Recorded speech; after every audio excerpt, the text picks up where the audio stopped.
Hi everyone, this is Luann and I'm going to show you how I made my faux blending tools for my Tim Holtz ink pads. I have 3 of his blending tools and I do like them. However, I do find that as you peel this spongy foam piece off, it pulls on the Velcro. This one actually pulled off the rubber portion that it had in between the Velcro and the piece of wood, so I had to remove it, clean it off as best as I could, and I re-glued the Velcro back onto the wood portion of it with hot glue. The ink does tend to stay wet longer, so if you keep removing them, not only will you pull this apart even more, but you'll get different stain on your fingers and it doesn't dry fast, so you will get that different colored stain on your project, and if you don't want that, this is a good way to avoid it. I don't know if I mentioned, but I did want to purchase more of his blending tools for the rest of my ink pads, but I don't use the handle very much. I don't find it useful, and I didn't want to purchase the blocks and remove the handle, so I on accident discovered that I can stack foam, or the fun foam, on top of each other to create faux blending tools. And this is the reason why I even came up with it.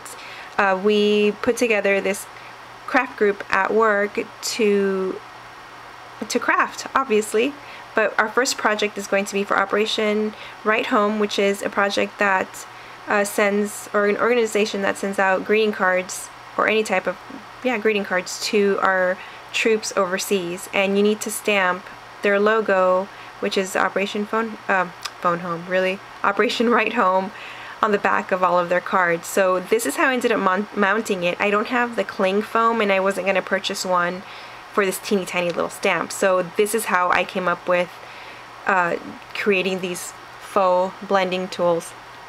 So what you're going to do is you're going to cut your foam at 1 1/4 by 1 3/4, which is the size of the Tim Holtz blending foam, and you're just going to stack it on top of each other. This particular foam that I have is sticky back, so I can peel the back off and just stack it on top of each other. And I used 9 pieces. You can use as many or as little as you want, and I already unstuck the back part of it to attach the Velcro. So what I do is I don't attach the Velcro straight on the sticky. I attach hot glue and then attach the Velcro. And the Velcro that I use is this 1/2 inch size Velcro that comes in a roll, and you have the fuzzy part on one side and the teeth on the other side. Comes from a roll like this. I cannot remember the name. I brought it home, opened it up, threw away the packaging, and that was it. I believe this is the the Velcro, I think it's Velcro tape that they use for computers to wrap wires, but I could be wrong. I used 2 of them, and I cut a third in half long ways. So what you will do is add your hot glue, just 1 little strip of hot glue. I'm going to go off frame for a second or 2. You're going to add your hot glue, stick your piece of Velcro on there, teeth side up, stick that on there, and just repeat it until all of your pieces of Velcro are attached to your foam. And I love how I can just cut the foam to the size of the blending foam, and I don't have to worry about any overhang, and it's foam, so it's easy to cut. You don't have to worry about having your husband cut some blocks for you, or sending him out to get some pre-cut wood. Oh, there you go.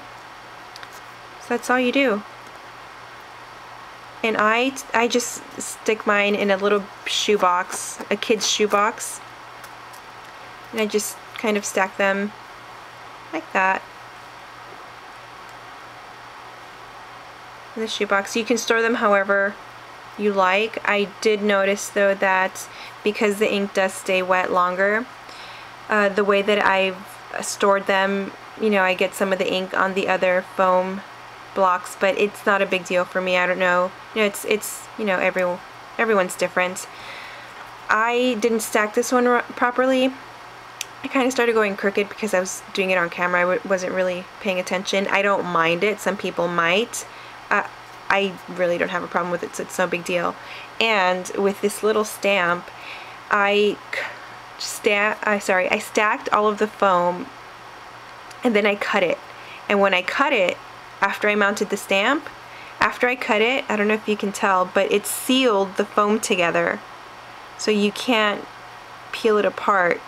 So I thought that was neat. I tried doing that with these, but you have to be able to cut straight, and if you don't cut straight, it's not going to work. You're just going to keep cutting and cutting and cutting until you have a teeny tiny little piece of, you know, stacked foam, and it's not going to be useful. So there it is. This is how I made my blending tools. I love these. Again, they work great. I have absolutely no problem with them, and if I stack it like this and it's a little bit crooked, it's not a big deal. I hope this is helpful for you guys, and happy crafting. Thanks.